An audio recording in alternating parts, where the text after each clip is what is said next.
Hello Internet, it's Mike, and this is just going to be a bit of a ramble, a bit of a discussion about some of the issues I've encountered with my Toothpick since my first video, which you might have seen where I showed off the components of this and the basic idea of it, which was to build something like a sailfly but with a better camera, was the basic idea. And after the first flight I thought, well, that's flying pretty well, but I could probably do some fine-tuning. So over the next few days I went out to fine-tune it, only to find that I had somehow, and I don't know at what point this happened, it seemed to be after the first time I flew it. The next time I flew it, I would get really bad yaw twitches, oscillations. Whenever I would give it throttle, the thing would just shake in either side to side, or sometimes left and right would roll a little bit, but most often it was like a yaw oscillation every time I would give it power. And I kept trying to tune this out.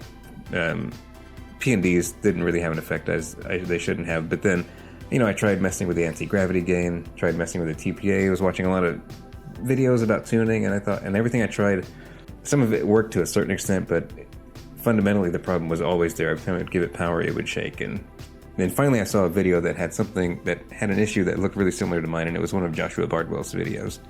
And the conclusion that he came to in that video was that that's probably indicative of some kind of noise getting into the gyro on the flight controller. And so I was looking at the way I had this thing built, and initially I had the flight controller flipped from the way that you see it now.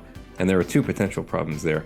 One of them was that the motor connectors were touching the 3D printed canopy, and it's possible, I suppose, that some of the vibration could be being transmitted through the motor connectors into the gyro from the canopy. And also the way I had it mounted, the VTX antenna was potentially touching the bottom of the frame, even though I did have it isolated with some electrical tape.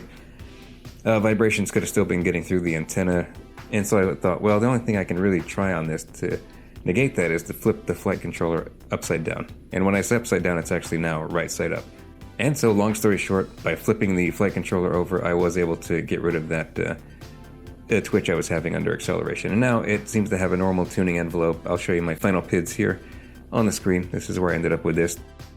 And before I show you the flight, these are the props I'm using. They're the new Gemfan 65mm props. They come in a bunch of different colors, and they seem to perform quite a bit like the 65mm Who Cares props, but maybe these have just a little bit more bite, and I definitely like them. I think they're another good choice out there, good alternative, and I tried them on the sailfly, and it flew well with them also.